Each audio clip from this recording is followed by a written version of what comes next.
Revenue మంత్రివర్యులు శ్రీనివాస్ రెడ్డి గారు, పంచాయత్ శాఖ మంత్రివర్యులు సీతక్క గారు, ప్రభుత్వ సలహాదారులు, పార్లమెంట్ సభ్యులు, శాసన సభ్యులు, ఇతర ప్రజాప్రతినిధులు, వ్యవసాయ శాఖ, సాగునీటి పారుదల శాఖ, విద్యుత్ శాఖ, ఆర్ఎండ్బి శాఖ, పంచాయతీరాజ్ శాఖ, ఆర్డబ్ల్యూఎస్, హౌసింగ్, మున్సిపల్, ఉపాధి హామీ, మెడికల్ అండ్ హెల్త్, ఇతర శాఖలకు అదేవిధంగా పోలీస్ శాఖ, అన్ని శాఖలు ఈ సమీక్షా సమావేశంలో పాల్గొన్నారు. ఆయా శాఖలకు సంబంధించిన అధికారులు వాళ్ళు క్షేత్రస్థాయిలో సేకరించిన సమాచారాన్ని, వరదల సమయంలో మీరు ప్రజలకు అందుబాటులో ఉండి చేసిన సేవల్ని, ముఖ్యంగా మా ఎల్లారెడ్డి శాసనసభ్యులు ఎస్డిఆర్ఎఫ్ వాళ్ళు సహకరించడం వల్ల చాలామంది ప్రాణాలు కాపాడగలిగినాం. కలెక్టర్, ఎస్పీ, అదేవిధంగా ప్రభుత్వ అధికారులు అందరూ కూడా సంపూర్ణంగా సహకరించారు.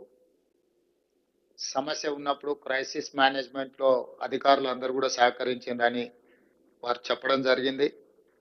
ఈ క్రైసిస్ సమయంలో రోజుకి 24 గంటలు పనిచేసిన ప్రభుత్వ సిబ్బందిని అందరిని కూడా మనస్ఫూర్తిగా నేను అభినందిస్తున్నా. మీరందరూ కష్టపడి ప్రజలకు అందుబాటులో ఉండి ఈ సమస్యల్ని ఎదుర్కోవడంలో సహకరించినందుకు ప్రాణ నష్టం, ఆస్తి నష్టం, పశు సంపద నష్టం చాలా తక్కువగా జరిగింది. ఈరోజు మనం తీసుకునే నిర్ణయాలు భవిష్యత్తులో ఇలాంటి సమస్య వచ్చినప్పుడు ఈ సమస్య తీవ్రం కాకుండా ఉండడానికి అవసరమైన అంశాలను అన్నిటిని కూడా వివిధ శాఖలు ఉన్న అధికారులందరికీ కూడా సూచన చేయడం జరిగింది. నా సూచన, నా ఆదేశం, ఏ శాఖకు ఆ శాఖ బాగానే పనిచేస్తారు. ఇతర శాఖలతో సమన్వయం చేసుకోవాల్సి వచ్చినప్పుడు కొంత లాగ్, అంటే కొంత గ్యాప్ ఉంటుంది. అంటే ఈ రోజు అవసరం ఉంటే 3 రోజుల తర్వాత మనం చేయడం వల్ల ఆ పర్పసే డిఫీట్ అవుతుంది. శాఖల మధ్యలో సమన్వయం, ఎందుకంటే వ్యవసాయము, సాగునీరు అనేది రెండు ఇంటర్ రిలేటెడ్.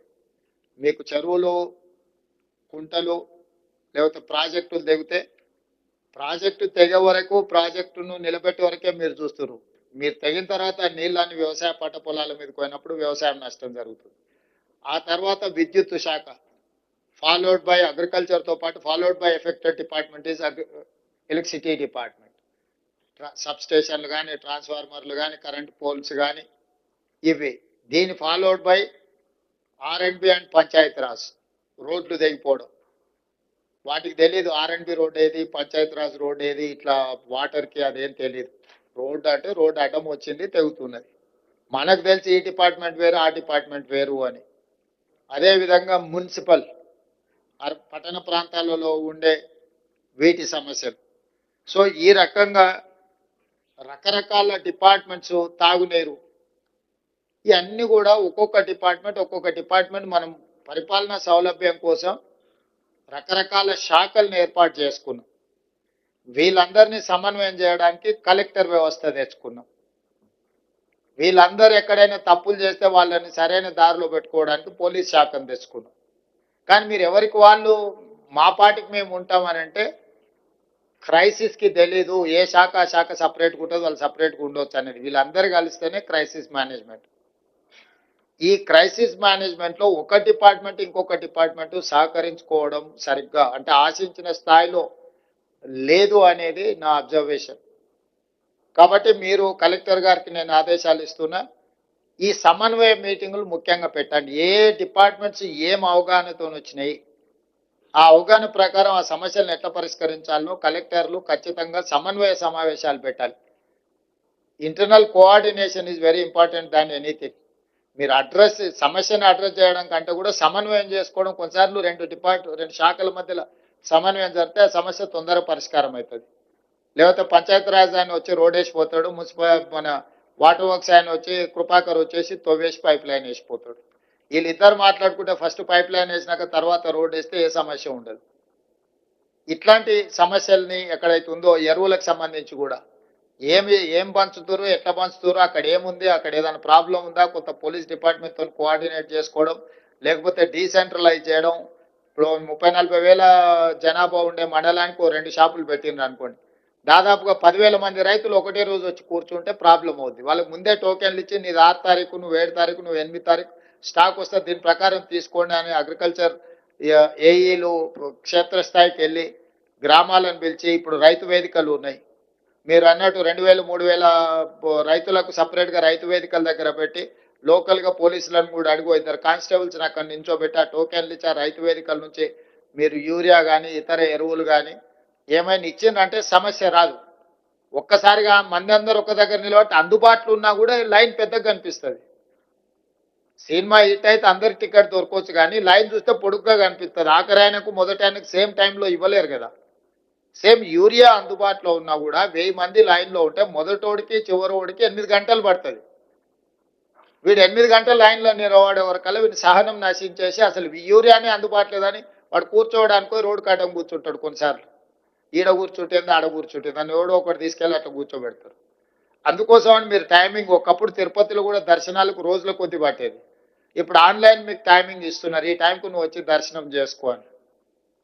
సేమ్ అట్లనే లోకల్గా ఈ యూరియాకి సంబంధించి కానీ ఇట్లాంటివి ఏమైనా ఇష్యూస్ వస్తే వాటిని కొంత మీరు సమన్వయం చేసుకోవాల్సిన అవసరం ఉన్నది. అదేవిధంగా ఇప్పుడు ఈ వరదలు దీనికి సంబంధించిన దాంట్లో సాగునీరు, విద్యుత్ శాఖ, వ్యవసాయ శాఖ, ఆర్ఎండ్బి, Panchayati Raj, rural water supply scheme, housing, municipal, NREGS and health అన్ని డిపార్ట్మెంట్స్కి దాదాపుగా అందరికి సమయం ఇచ్చినాం. వీలైనంత మేరకు మీ సమస్యలన్నీ కనుక్కున్నాం. హెల్త్ డిపార్ట్మెంట్ ఒక్కరే మమ్మల్ని అభినందించారు, మేము కూడా వాళ్ళని అభినందిస్తున్నాం. ప్రభుత్వం బాగానే పనిచేస్తుందని హెల్త్ డిపార్ట్మెంట్ మమ్మల్ని గుర్తించినందుకు, మమ్మల్ని అభినందించినందుకు మేము కూడా తిరిగి వాళ్ళని అభినందిస్తున్నాం. కానీ మేము అభినందించినాం కదా అని వాళ్ళు పని చేయకుండా ఊరుకుంటాం అంటే ఏం కుదరదు. అభినందనలు వేరు, పని వేరు. కాబట్టి ఖచ్చితంగా ఈ సమావేశంలో పాల్గొన్న అందరు అధికారులకు, ప్రజాప్రతినిధులకు సమస్య వచ్చినప్పుడు రాజకీయాలకు అతీతంగా మనం వ్యవహరించాలి. After all we are human beings, మానవత్వంతో వ్యవహరించాలి. అది అధికారులైనా ప్రజాప్రతినిధులైనా ప్రజల అవసరాలకు, ప్రజల యొక్క సమస్యలు పరిష్కరించడానికి మనం ఉన్నాం. ఇది కామారెడ్డి ఈ జిల్లా ఒక మోడల్ డిస్ట్రిక్ట్ లాగా క్రైసిస్ మేనేజ్మెంట్కి కావాలి. దీనికి సంబంధించిన ప్రజాప్రతినిధులు, అధికారులకు కూడా నేను కొన్ని సూచనలు చేసిన. ఈ సమీక్షా సమావేశంలో తీసుకునే నిర్ణయాలు పకడ్బందీగా ఈ జిల్లాలో అమలు చేస్తే ఇదే విధానాన్ని ఇతర జిల్లాలలో కూడా ఆచరించడానికి మాకు అవకాశం ఉంటుంది. మళ్ళీ 15 days తర్వాత నేను సమీక్ష చేస్తా. ఈ లోపల జిల్లాకు సంబంధించి మా డాక్టర్ నిజామాబాద్ రూరల్ ఎమ్మెల్యే గారు, మా జుక్కల్ ఎమ్మెల్యే గారు, మా మిగతా ఎమ్మెల్యేలు కామారెడ్డిలనే అన్న సార్ అన్ని మంజూరీలు ఇచ్చిపోయిండు, ఎల్లారెడ్డి కామారెడ్డి ఎమ్మెల్యేలకే లాభం అవుతుంది, మా సంగతి ఏం లేదని కొంచెం ఆలోచన చేస్తున్నట్టుండ్రు. నేను మా శ్రీతక్క సూచన చేస్తున్నా, నిజామాబాద్ ఉమ్మడి జిల్లాలో ప్రతి శాసనసభకు సంబంధించిన సమస్యల్ని మీరు ప్రత్యేకంగా వాళ్ళందరినీ పిలుచుకొని సమీక్ష చేసి అధికారులందరికీ కూడా సూచన చేస్తున్నాం. ఉమ్మడి మహబూబ్ నగర్, ఉమ్మడి నిజామాబాద్ జిల్లాకు సంబంధించిన అన్ని శాసనసభ నియోజకవర్గాలకు సంబంధించి వరదలు, ఈ విపత్కర పరిస్థితులను అడ్రస్ చేయడానికి అవసరమైన ప్రణాళికలు ఆయా కలెక్టర్లకు చెప్పండి. ఎమ్మెల్యేలు కూడా మీ నియోజకవర్గాలలో ఉన్న సమస్యల్ని మీ ఇన్ఛార్జ్ మినిస్టర్ సీతక్క గారి దగ్గరికి తీసుకొని రండి. మీ జిల్లా మొత్తం ఎమ్మెల్యేలతోనే హైదరాబాద్ స్థాయిలో ఒక సమీక్ష సమావేశం పెట్టుకుందాం రాబోయే 10 రోజుల్లో. ఎందుకంటే ఈ లోపు మీ నివేదికలన్నీ కూడా కంపెల్ చేసి అధికారులు ప్రతిపాదనలతో రండి. మీరు మళ్ళీ ఇట్లనే కూర్చొని మనం చర్చించుకుంటే దానికి ఏం పరిష్కారం దొరకదు. ఉమ్మడి అందరినీ నిజామాబాద్ హెడ్ క్వార్టర్ లాగా అన్ని శాసనసభ నియోజకవర్గాలకు సంబంధించిన కలెక్టర్లను అందరిని పిలిచి ఒక రోజంతా సమీక్ష పెట్టుకొని ఆ నియోజకవర్గాలలో మేజర్గా ఏం సమస్యలు ఉన్నాయి, వాటికి ఏం చేయగలమో ఒకసారి మీరు సమీక్ష తీసుకొని ఎంపీలను కూడా పిలుచుకోండి. సురేష్ షెట్కార్ గారిని, అదేవిధంగా నిజామాబాద్ ఎంపీ అరవింద్ గారిని కూడా మీరు ఇన్వైట్ చేయండి. ఈ ఉమ్మడి నిజామాబాద్ జిల్లాకు సంబంధించిన ప్రజాప్రతినిధులు ఎవరెవరైతే ఇందులో పాల్గొన్నారో, పెద్దలు పోచారం శ్రీనివాస్ రెడ్డి గారు, వీరందరూ మన నియోజకవర్గాలకు సంబంధించిన కీలకమైన సమస్యలు, ముఖ్యంగా ఈ వరదల సమయంలో, ఈ వర్షాల సమయంలో జరిగిన డ్యామేజ్ ఏమేమి రిపేర్లు చేయాలి, ఏమేమి నిధులు మంజూరు చేయాలి, వీటన్నిటికీ సంబంధించి ప్రభుత్వం ఈ ప్రాంతానికి సానుకూలంగా స్పందించి నిధులు వేగంగా విడుదల చేస్తాం. ప్రణాళికబద్ధంగా అంచనాలు తయారు చేయండి. అందాజ మీద చేయడము టెంపరీ కోసం, టెంపరీ అనేది ఫ్లడ్స్ వచ్చినప్పుడు అడ్రస్ చేసేది, మీరు తర్వాత చేసుకునేదంతా కూడా పర్మనెంట్గా. చివరిగా నా సూచన, కేంద్ర ప్రభుత్వం నుంచి ఎంత వస్తే అంత నిధులు రాబట్టుకోవాలి. మీరు అసెస్మెంట్స్ బిల్ రికార్డ్ చేసేటప్పుడు రెండు రకాలుగా చేయాల్సి వస్తే, ఈ క్లరికల్ జాబ్, ఈ లెబోరియస్ జాబ్ మేము చేయలేమని మొత్తం స్టేట్ గవర్నమెంట్ దాంట్లోనే రికార్డులు చేస్తున్నారు, ముఖ్యంగా పనులు చేసేటప్పుడు. నేను స్పష్టంగా చెప్తున్నా, కేంద్ర ప్రభుత్వం నుంచి ఎంత తీసుకోవడానికి అర్హత ఉందో మీరు అంత అమౌంట్ అందులో రికార్డ్ చేయండి. మిగతాది స్టేట్ గవర్నమెంట్ ఇచ్చినట్టుగా బిల్ రికార్డ్ చేయండి. ఇది కొంచెం ఒక ఎక్స్ట్రా అవర్ పనిచేయాలి బిల్ రికార్డ్ చేసేటప్పుడు. మంజూరు చేసేటప్పుడు కూడా మీరు ఆ ఫార్మేట్ తీసుకోండి, బిల్ రికార్డ్ చేసేటప్పుడు కూడా ఆ ఫార్మేట్ తీసుకోండి. ఎందుకంటే మనకు flood relief fund government of India ఏమి ఇచ్చినా ఏ అధికారులు దాన్ని రికార్డ్ చేయలేకపోతున్నారు. ఎందుకు అని అంటే, అసలు మన వాళ్ళు ఎవరు అందులో తక్కువ ఉంది కాబట్టి ఇది మా దీంట్లో పారామీటర్స్లో ఫిట్ ఇన్ అవ్వట్లేదని దాన్ని ఇగ్నోర్ చేసేసి మొత్తం రాష్ట్ర ప్రభుత్వం నుంచే బిల్లులు పెట్టాలనే ప్రయత్నం చేస్తున్నారు. ఇక ముందు అట్లా జరగడానికి వీల్లేదు. కేంద్ర ప్రభుత్వ నామ్స్ ఏమేమి ఉన్నాయి దాని ప్రకారం మీరు కంప్లీట్గా రికార్డ్ బిల్ చేయండి. అవసరం అనుకుంటే ఒకవేళ కేంద్ర ప్రభుత్వం నిధులు లేకపోతే మొత్తం నిధులు రాష్ట్ర ప్రభుత్వమే ఇస్తుంది. అవసరం అనుకున్నప్పుడు కేంద్ర ప్రభుత్వంతో ఏ విధంగా నిధులు రాబట్టుకోవాలనో మేము ప్రయత్నం చేస్తాం. వీటన్నిటిని కూడా జాగ్రత్తగా తీసుకొని ప్రజలకు అందుబాటులో ఉండండి. పాఠశాలలకు సంబంధించి కానీ, వైద్యానికి సంబంధించి కానీ, ప్రాజెక్టులకు సంబంధించి కానీ పూర్తి స్థాయిలో మీరు అందరూ ప్రణాళికబద్ధంగా పని చేయాలి. ఈరోజు ఇంతమంది అధికారులు మీరు అందరు ఇక్కడికి వచ్చిండ్రు అంటే మీ అందరినీ ఒకసారి అందరి ఫేస్ రీడింగ్ చూస్తే మాత్రం పని చేద్దామన్న ఆలోచనే కనిపిస్తుంది. మరి రేపు కూడా ఇదే స్ఫూర్తి మీ దగ్గర ఉంటుందని ఆశిస్తున్నా. మళ్ళొకసారి సమీక్షకు వచ్చినప్పుడు ఇక్కడ మంచి పనులు జరగాలని ఆశిస్తూ మీ అందరి దగ్గర సెలవు తీసుకుంటున్నాను. మీడియా మిత్రులకు నమస్కారం. మొన్న జరిగిన వరదలు ప్రజలకు వచ్చిన సమస్యల్ని దృష్టిలో పెట్టుకొని మొన్న ఏరియల్ సర్వే చేసినాం. ఈరోజు వచ్చి ప్రత్యక్షంగా క్షేత్రస్థాయిలో వచ్చిన సమస్యల్ని పరిశీలించి ఈరోజు అధికారులతో సమీక్షలు చేసి అన్ని శాఖల్ని సమన్వయం చేసుకొని ఈ సమస్యల్ని పరిష్కరించడానికి అవసరమైన ఆదేశాలను ఈరోజు అధికారులకు ఇవ్వడం జరిగింది. ఈ సమస్యలకు సంబంధించి ఏవైతే అధికారులు ప్రతిపాదనలు చేసిండ్రో వాటికి తక్షణమే నిధులను విడుదల చేసి వీళ్ళని ఆదుకోవడం జరుగుతుంది.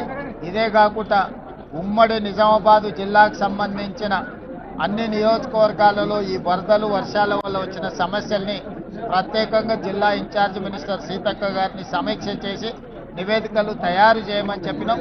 వారి నివేదికల ఆధారంగా మొత్తం నిజామాబాద్లో జరిగిన ఈ వరదల నష్టం, వర్షాల నష్టాన్ని రాష్ట్ర ప్రభుత్వం పేదలను ఆదుకోవడానికి ప్రయత్నం చేస్తుంది. అదేవిధంగా కేంద్ర ప్రభుత్వం నుంచి కూడా రాబట్టుకోవాల్సిన నిధులను రాష్ట్ర ప్రభుత్వం రాబట్టుకొని రైతులను, ఈ ప్రాంత ప్రజల్ని ఆదుకోవడం జరుగుతుంది. ధన్యవాదాలు.